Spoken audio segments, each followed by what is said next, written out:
Hello, sister. How are you doing? You got your voice Oh, back? You feeling better like you? got my voice back, not it's 90% back. Let's do a Yes, toast. those good Toast health. to still being alive and making life work. Absolutely, good health, the good health. Mm-hmm. You know what I think? I Let think the universe need to give you a new reference point when it comes to food. I It's been think so so. long. You need to I have a think closer one so you can appreciate it. my mother, my son, even Eric was like, "You needed a rest," and this was God's way of telling you rest. I don't think I've slept as much as I've slept this week before. I'm like, "Oh my goodness, Really? I slept a lot, like a long time." I would tell Eric that I'm gonna watch a movie, and the movie watched me sleep. This is an awareness to anyone that's living life Mhm. about resting, Yeah. about taking breaks. Because we can go all day because we get so excited. But oftentimes I said, my purpose is jealous of my sleep. It don't want me to sleep. Just want me to keep going at it. And I was like, Yes. it is so jealous of my sleep. So it keeps me up. I'm gonna say that right now. At first, I was like, "Oh, I'll feel better in a couple days." And then when a couple days were passed and I still was feeling actually worse than I was, I for 10 seconds was like, "Oh no, the devil ain't gonna get me." I'm like, because for a lot of people, something like this, in the sense of unplanned 1 week of a setback, derails them from what they Mhm. had planned or what they were working towards. And so while I wasn't actively working and I was sleeping a lot because my body obviously needed the rest, I was in my head, like thinking about, all right, so now what? Now what are we going to do? Like, how are we Mhm. going to make up for this time without putting more stress on our body physically, my body physically? And says, okay, right now, for me professionally, it's an incredible time. It's a time where I've prayed for the things that are actually happening right now, prayed for the opportunities to be able to have impact and a larger reach and not just in the work that we do here, being asked to come take a tour and look at their programs and help them with some marketing strategies and increasing enrollment and awareness. And I was like, Mhm. how did that happen? I was like, that wasn't on the vision board. How did that happen? So it's about so many things that are presenting themselves. I wanted to do all the things to the best of my ability, but at the same time, I also don't want to neglect my personal responsibilities to my family, my friends, and enjoy life too, because I think that's a struggle. My friend, I think the struggle you have right now too, finding the balance of moments of time to enjoy life. It's not I, to enjoy life, to do the things that bring you joy. I'll tell you this. I won't say no names, but I'll say I've been having a really good conversation with a significant other in my life from a distance right now. And it helps me take time to reset, to think about, okay, we got lunch conversation, we got evening conversation, we got these conversations where I'm like, okay, let me think about my life. 'Cause what's important? What's the highlight of my day, right? Those things are happening because Mhm, that person is making you take a break. mhm. And I realize how important it is to have people in your life that really just help you take a break from the struggle. Cause my purpose is on fire right now, right? I would stay at work all day, Jess. I would Mhm. stay on this thing all day because I'm excited. Because if it's one thing that I can cry tears for, I can get joy for, I can do all these things for, is that I figure out that writing helps me organize my brain. Mhm. Like it's the best tool for Asher's life right now. And I didn't realize how valuable it is until I realized that all these things I'm thinking, if I just sit down and write it out, You life becomes a lot easier for myself. Because I have so much ideas, just it's ridiculous. I don't know this brain. It's it is something else, just and when I and and that's something else. and when I'm able to take a break from it, I really value it. Like my friends like, Asher, let's do a lunch set. We're gonna think, let's chill. And we just talk. I'm like, okay, turn my brain off. Or before, you know what I'm saying? So it's important to have those people in your life. So you can your husband, hey, what do you say, burnout? What do you say? What the word you use? Wow, overwhelmed. Overwhelmed. Yeah, it's hey, okay, it's all right, Jessica. Let's take a break. Let's go walk around the block a little bit, whatever. But it's important to have those people that have you to pause a bit. I agree. It's been an interesting week, but I'm focused on still staying, the course of all the things I have. Yesterday, I actually did a little bit of work, actual like real work. A client popped up. Do you think that you could help us? So it's pushing forward. It's crazy because he asked me when he asked me on the phone yesterday, can I do this for him? Can I make this happen for him? Without a doubt, I didn't even hesitate. I was like, "Is that my sick brain talking? I don't know." I was like, "Yeah, let's go. Mhm. Go. Send me what you need to send me on the back end from the business part, and I'll have a campaign." I told him, I said, "Get ready to work this weekend," because I think that's the thing a lot of business owners and even entrepreneurs fail to realize that, okay, you set a goal, but now you gotta put in the work. And yes, you may have somebody helping you, but you gotta do your part too. Imma tie that into the question I was talking about earlier, and, the question I was talking about earlier was the difficulties for a corporate mindset person and a military mindset or government mindset person transition into business. Because when I was in the military, tell you this, I didn't do the demand side of anything. I wasn't recruiting, I wasn't marketing, I wasn't branding, I wasn't doing any sales. I was doing supplying the need. And same thing, a lot of corporate folks, same thing, you in the employment status, you just providing the service. But you're finding the demand or building demand. And when I switched over to do this work, I was like, whoa, I see why a lot of people quit.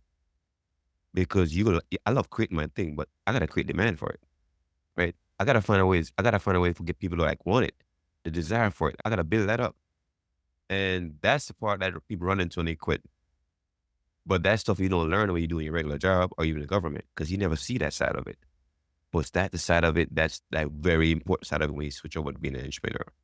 So I think that for people in general, whether Mhm, they were the corporate America, 9 to 5ers, government workers, military, anyone that has the dream and desire to be an entrepreneur, they generally think and see all of the glitz and the glam and the good things and the prettiness and I'm my own boss, right? They see all of that.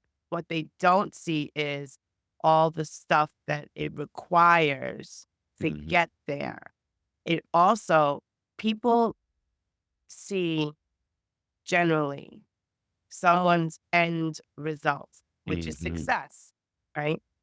And they measure themselves based on someone else's end result when the reality is they're starting at zero. You mhm, can't go from 0 to 100 in a week. You can't figure everything out on your own. No matter, and I say this every single week in the business presentation that I share, that you need a diverse group of people that have different talents and skill sets to come to the table and collaborate with. Success is not a one man, one woman job.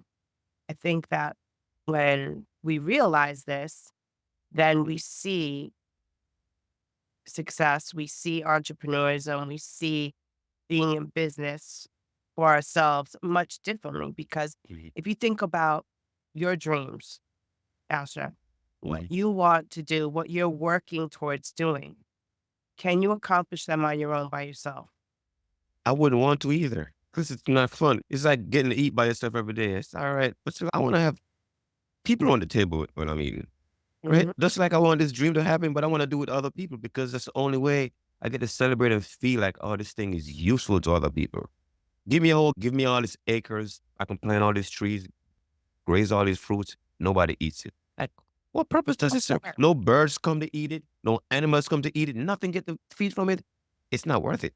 Yep. So it's worth it when it's a community thing. That's for me personally. Yep.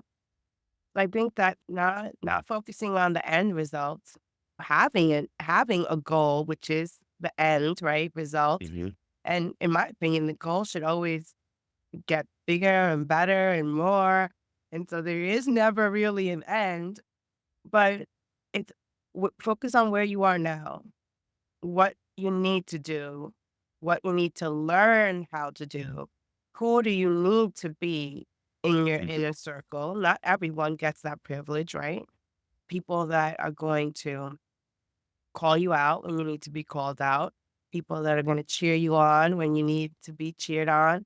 people that are going to share in the wins, people who are going to spark ideas, who are going to be controversial in their thought process is why I think the two of us get along so well.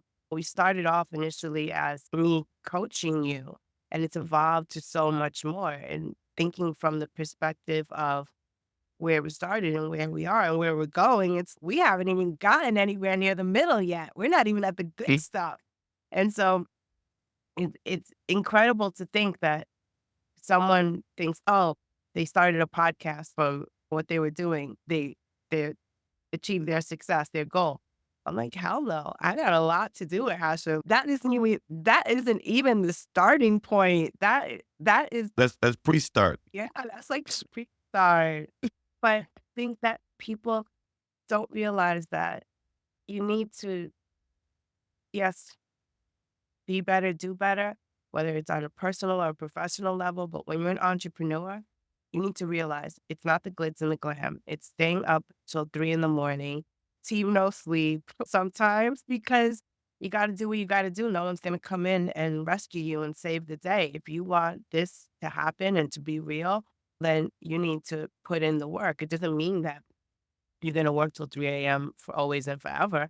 But if for, a week, that's what it takes to get the project done or to meet the deadline or to right now, I'm about to enter no sleep zone trying to get this business nominated. And that's in addition to the other things we have going on. But how fulfilling and Mm. gratifying is that going to be if I'm able to help him get that business into the top six, even if he doesn't win, the fact that we're in the top six, I'm like, I know we're going to get into the top six. That is not even a question. But Mhm. I got to put in the work. I have to help him stay focused in what he needs to do on his end in order for us to get there. So, sacrifice. My son has a tattoo from when he used to wrestle. I don't know. Did I ever tell you my son was a D1 wrestler at Virginia Mhm. Tech? Mhm. Right. So he has this tattoo right here. Thing, intensity, sacrifice, and desire. Because that he was like, those are the mantra of his life. Do everything with intensity and sacrifice and the desire in your heart. And I'm like, maybe I need that tattoo to remind me someday.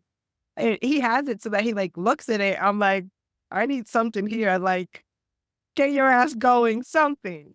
Mm. I'm gonna go back to that question about because it pops in my head is the when we talk about it, I would mention the farmer thing, right? The farm. Mhm. So we talk about the shift from like corporate, the government into entrepreneurship and the challenge as far as like you find a way to create demand. And I was thinking about the farm. If you plant a farm and you have all these fruits and all this stuff you grow on the farm, you gotta figure out who wants these fruits. Then you gotta make somebody know that the fruit's available. So the demand piece is okay. Hey, I'm gonna plant this farm. I'm gonna raise a bunch of apples, a bunch of grapes, bunch all these things I'm gonna have in a farm. If this farm is booming and glooming, would you come there to get some fruits? Be like, oh, sure, I would love for this farm to be in the community. So there's a demand for that thing. There's a need for it in the community. So now I know the community need this thing. It's like the guy that with the spa thing. He knows the community need a spa. So now we gotta figure out who are the people that would be love to have this in the community. Who are the people that love to have these fruits? So now I'm building up demand, right? I'm creating a people that's waiting for this thing to show up. They're waiting for this thing to come. And then once it come, I let them know where it's at. Oh, it's ready. It's bright. But now the farm itself got all these beautiful fruits on it. You can see it's ripe and it's glistening. Stuff, birds are flying in and all that stuff right happening, right? But now you can see that this thing is booming because it's a place that you can find solution at. But that shit needs to happen. That demand needs to be created. And that's what the difficulty with entrepreneurs, I see with myself too when I first started. I didn't understand. I gotta start creating demand. Even my book process suggests I didn't understand it. Like Asher, you gotta let them wait for the book to come. Just don't write and publish. You gotta create the spark, the thing like, hey, this book is coming next year. If you're interested in this book when it comes out, let me know. I will keep you updated. Because people are busy, they don't know when stuff is happening. But I keep them date updated. And that, my friend, was a mind shift. Create the demand requires you to start telling people it's coming, it's what you're gonna do. But if you're interested in it when it comes, let me know. I will let you know once it comes. There goes the demand. Mhm. That's a big difference. In corporate, you just supplying that demand that somebody else has created, but you never know about creating demand on your own. That's a major mind shift, Jess. And I didn't get that part. It took me a while. Oh my God, I gotta start thinking that.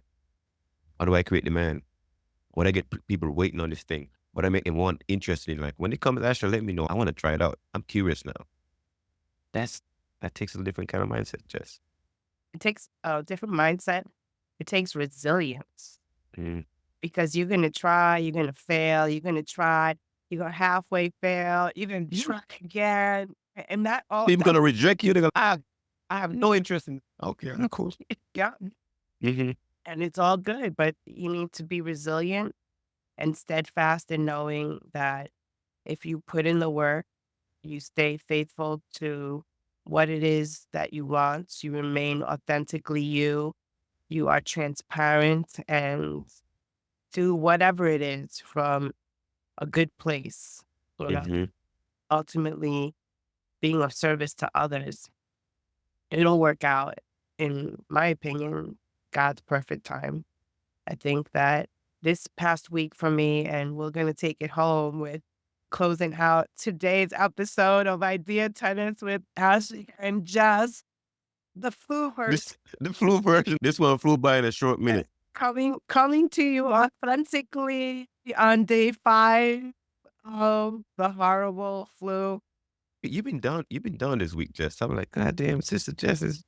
Um, You When know you're what? still in the background, hey, I can't show my face, but I'm on the Zoom. I'm listening in. Man, I was. that's That's yeah. when you know, especially because I know I joke about, like, my hair or whatever, and I need to look listen, all of that Fabulous. is nothing. I truly believe people feel my energy and know my heart through the words that come out of my big, loud mouth. But being able to just be authentic. It's not Hmm. about being perfect. It's not about being made up or looking a certain way. It's about being able to come and give your best, and your best isn't always the best. And I think that today's a perfect example. I had a slow morning. I'm not feeling as good as I would like, but you were encouraging me. Let's just jump on and chat, catch up. It's been a week. I don't know the last time I've gone a whole week without seeing your face or speaking with you, but those are the types of people that I want in my corner, people that are gonna encourage me and say, "Let's just catch up. I wanna make sure we're good. You're good. I miss you. I wanna hear what you gotta say."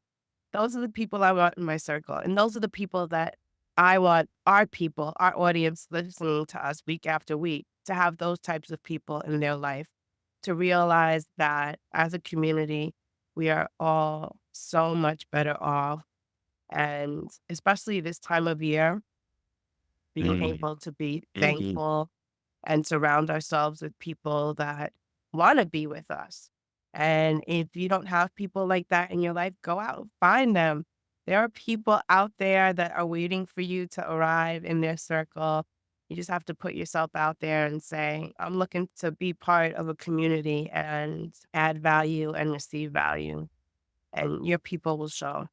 They will show. This Hmm. conversation was much better than what I thought. Just when you come into action zone, it's gonna be different as always. But here is something that I gotta point to this season we're in, because even though it's a season of getting together, Mm. there's a lot of people that one emotion that terrifies most people, that loneliness one, it shows up in this season. Because not a lot of people have family and community for them to like really connect with. And how I know this? Because when I was in the military, Jess, and I was so lonely, and the Mhm. holidays, sometimes it gets really tough because I was out there by myself. Oh, I'm going to this person's house, whatever. Right? Sometimes I try to make myself sociable, but most of the time, it was me in my barracks room, in my little room, hanging out, just me, because family was not there. Mm. So I say shout out to all my vets out there in the world, the folks that are serving, that are in a place where sometimes it's just you and that loneliness that hits you, and it's the holiday, but still you're serving, you're sacrificing. Because what you're sacrificing is what's not there for you, what's not in the moment with you. That's what you're sacrificing. You're sacrificing all those things that, oh, I want to be around my family, but I'm sacrificing family because I'm doing this now. So what is on the sacrificial lamb that you would love to have, but you gotta put that up, and that thing gotta go there and bleed out while you away. Ah, yeah, takes a lot. So I say shout out to those folks. Definitely keep going, because oftentimes I tell people, you're worth my sacrifice. That's why I'm here. I do this job, I do this work because the folks out in the world worth my sacrifice. I'm willing to go out there and do the things I need to do for their life to be better because they weren't my sacrifice. And I'm here chatting with Jess every week because when she's absent, I feel the sacrifice she makes to be present. Oh man, I, I have so much love and respect for you, and then you're sharing that story, and I'm like getting teary eyed. I'm not right now. You can make me cry. And all I'm thinking about is how I Mm, constantly am reminding myself, if you have faith, um, God is always with you. mhm. Sometimes you don't feel Him or hear Him, see His presence in your life, but He's always with you. And so finding comfort that when you can't be with your loved ones, that your sacrifice is worth. I I even have a hard time saying worth the time alone is what we're gonna call it. And that's gonna be a whole other conversation that you just sparked about loneliness in the future. I don't know, my You grandma, want to talk about that one next? yes, my abuela passed away up in July, and I know we've been talking about it here and there. But one of the things she said to me years ago was that I didn't understand what it was to be lonely and the loneliness that she felt in this older stage in life after my grandfather had passed and she was living on her own. And it was an interesting conversation. And so I'd love to have more of that and hear your perspective of loneliness from when you were in the military. And I know we got to go. So you've been listening to Idea Tennis with yours truly, Asha and Jessica VB. As always, we come to you live and raw and real from the places of our heart, the places of our home, to occupy the spaces of your mind and see whether or not you're thinking like we're thinking. You're elevating your mindset, your skill set, because we know that the skill set that gets you out of Egypt is not the skill set that can get you to promised land. And every week we try to make you think differently, feel differently, and hopefully make you feel utterly fantastic after the conversation. So what I'm curious about is when you listen to us, what is it that plays out in your mind? What is the story that is turning your mind once you hear us, what we say? I don't care about what I say. I care about what plays out in your mind when you hear us speak. Because that's what's valuable to me. I want to know what is just thinking when I say this, right? What is you thinking when you hear this? That's what's valuable. And other people don't know how you think, how you feel. You get to share that. And that's valuable to me.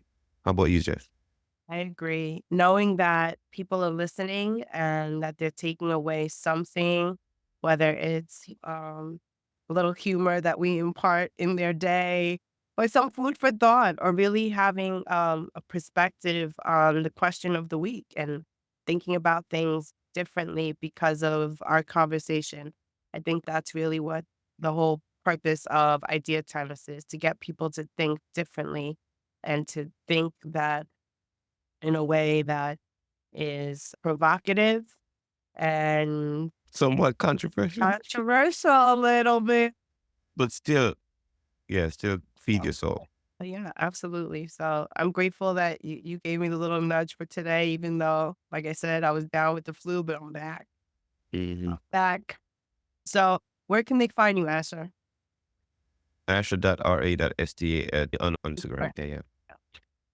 And we'll put it in the comments. And also, Asher's book came out, Dare to Yeah. Ignite Your Dream, the anthology with 9 other co-authors to make the group of 10 spectacular authors, immigrants, sharing their perspective and their journeys in life. So check it out. We're going to drop the information in the show notes below.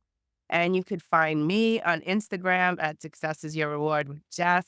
There's lots of good things coming in the new year. So make sure you like, subscribe, share with a friend, and leave a comment. What did you love best about today's conversation? Mm.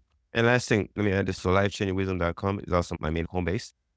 And then we're launching a program next year called Members to Millions. And there's a waiting list on the website. You can check it out. And then if you want to be interested in what that's going to be like, you can get on the waiting list. And then we can tell you, let you know exactly how this is going to play out. But it's for people that really want to really want to turn their story into memory. So are you ready to turn your life experiences, your fears, your first time experiences, your dreams, right? Your victories, your achievement into something I call intellectual property that people can use in your life. So if you're curious about that, then get on the waiting list. We'll let you know what it's going to work out. And then we hope to see you part of the community. And with Yeah. that, folks, make it an utterly fantastic day. Yes. Remember, success is your reward. Bye. All right.